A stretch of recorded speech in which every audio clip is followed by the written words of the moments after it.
నా ప్రభు బిడ్డలారా, ఉదయం పడకల మీద నుంచి లేవటంతో నీ ఫస్ట్ ప్రియారిటీ దేవుడై ఉండును గాక.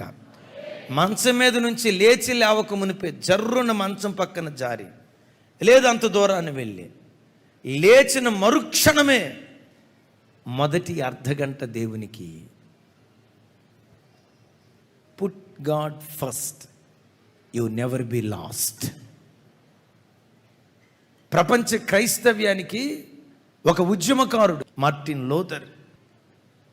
లోథర్ జర్మన్ దేశంలో రోమన్ కేథలిక్ ఆ వ్యక్తుల కబంధ హస్తాల్లో నలిగిపోతున్న ఆ క్రైస్తవ్యాన్ని విడిపించడానికి ఒక అద్భుతమైన వ్యక్తిగా బయటకు వచ్చి, ఈరోజు చూడండి మన అందరి చేతిలో పరిశుద్ధ గ్రంథమైన బైబిల్ మన చేతిలో ఉందంటే కారణం ఎవరో తెలుసా? మార్టిన్ లోథర్ పుణ్యం.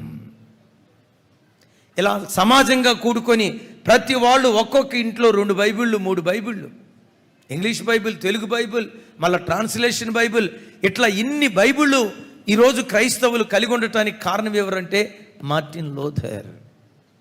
ఆయన ఎప్పుడు ఇలాగే ఒకళ్ళు వచ్చి అడిగారు, అయ్యా నీ జీవితంలో ఇంత ఘనకార్యాలు పూనుకొని నీ బ్రతుకులో విజయాన్ని సాధించావు, నువ్వు విజయవీరుడిగా నిలవబడటానికి కారణం ఏంటి? ఆయన నవ్వుతో చెప్పాడట, నా జీవితంలో నేను విజయాన్ని సాధించడానికి ఆదికాండం 1వ అధ్యాయం 1వ వచనం, యోహాను సువార్త 1వ అధ్యాయం 1వ వచనం నా విజయానికి కారణం అన్నాడట. అంటే రోజు ఆ వాక్యాన్ని చదువుకునే వాళ్ళ మీరు? నో. ఆదికాండం 1వ అధ్యాయం 1వ వచనంలో రాయబడిన మాట, ఆదియందు దేవుడు. ఆమెన్. చెప్దాం ఆమెన్. ఆదియందు దేవుడు. ఆయన చెప్పిన మాట ఏంటో తెలుసా? నా ఆది దేవునితో ప్రారంభిస్తాను. Praise the Lord. అంటే ఆది దేవునితో ప్రారంభించడం ఏంటి? యోహాను సువార్త 1వ అధ్యాయం 1వ వచనంలో రాసి ఉంటుంది, ఆదియందు వాక్యం ఉండెను. అంటే ఈ భక్తుడు చెప్తాడు, నేను పడకల మీద నుంచి లేవటంతో మొట్టమొదట దేవుని సన్నిధిలో మోకరించి దేవునితో మాట్లాడిన తర్వాతే మరి ఎవరితోనైనా నేను మాట్లాడతా. దేవునితో మాట్లాడిన తర్వాతే నా భార్యతో మాట్లాడతా, దేవునితో మాట్లాడిన తర్వాతే నా పిల్లలతో మాట్లాడతా. పడకల మీద నుంచి లేవటంతో నా మొట్టమొదటి మాట దేవునితో ఉంటుంది. అది 5 నిమిషాలు 10 నిమిషాలు కాదు. ఆయన ఒక సందర్భంలో అంటాడు, నాకు ఎక్కువ పని ఎప్పుడు ఉంటుందో అప్పుడే ఎక్కువసేపు ప్రార్థన చేస్తానంటాడు. ఏమంటాడు? నాకు ఎక్కువ పని ఎప్పుడు ఉంటుందో అప్పుడే ఎక్కువసేపు నేను ప్రార్థన చేస్తా. వీళ్ళు అన్నారు, అయ్యా ఎక్కువ పని ఉన్నప్పుడు కొంచెం క్లుప్తంగా ప్రార్థన చేస్తే దేవుడు అర్థం చేసుకోకపోతాడా? మన దేవుడు మనసున్న దేవుడు కాదా? మనం అర్థం చేసుకోలేని మూర్ఖుడేం కాదు కదా. అంటే ఎక్కువ పని ఉన్నప్పుడు ఎక్కువసేపు ఎందుకు ప్రార్థన చేస్తావంటే, ఎక్కువ పని ఉన్నప్పుడు ఎక్కువసేపు ప్రార్థన చేస్తే 8 గంటలు బట్టే పని ప్రార్థనతో ప్రారంభిస్తే 4 గంటలతోనే ముగించేటట్లుగా దేవుడు కృప చూపిస్తాడు. చప్పట్లు కొడితే సైకు స్తోత్రాలు చెప్తాడు. నా విజయానికి కారణం ఏంటంటే ప్రతి విషయంలో దేవుని అగ్రస్థానం, దేవుని ముఖ్యునిగా, దేవునికి మొదటి స్థానం ఇస్తూ నేను బ్రతుకుతూ ఉండేవాడిని. నా సక్సెస్కి ఆదికాండం 1వ అధ్యాయం 1వ వచనం, యోహాను సువార్త 1వ అధ్యాయం 1వ వచనం, ఆదియందు దేవుడు. నా దిన ప్రారంభం దేవునితో ఆరంభిస్తా. నా దిన ప్రారంభం కనీసం 2-3 అధ్యాయాలైనా చదవకుండా నా దినచర్యను నేను కొనసాగించను. నా తొల్లిటి అడుగు దేవునితో వేస్తున్నాను గనుక ఎక్కడికి వెళ్ళినా ఘనకార్యములు పూనుకొని విజయోత్సవంతో ముగించడానికి దేవుడు కృప చూపిస్తూ ఉన్నాడు. చప్పట్లు కొడితే యేసయ్యకు స్తోత్రాలు చెప్దాం. నా ప్రభు బిడ్డలారా, ఈ దినం నుండి నా ప్రభు నిన్ను దీవిస్తున్నాడు. ఈ సంవత్సరం రాగల కాలంలో నీవు ఘనకార్యాలు పూనుకొందువుగాక.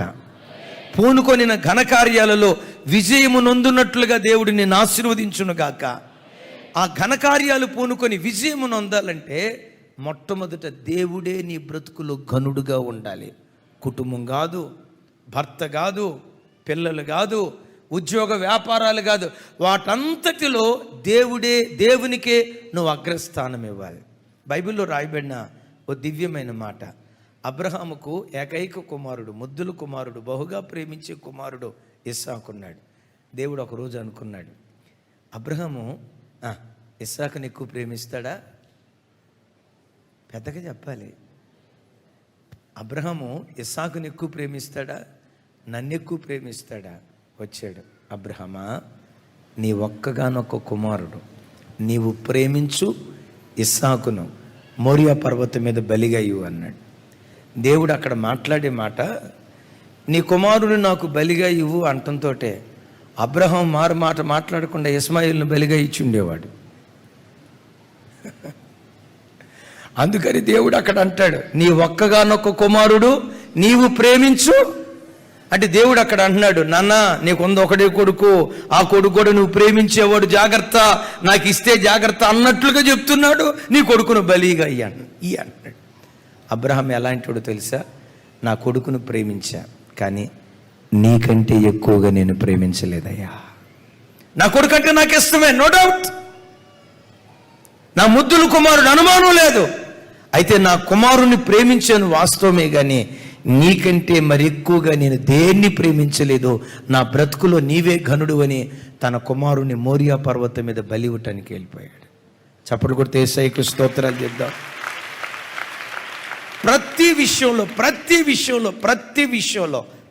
విషయంలో దేవునికి మొదటి స్థానం ఇవ్వు. ఆయనను ఘనపరిచే వారిని దేవుడు ఘనపరచడం ప్రారంభించును గాక.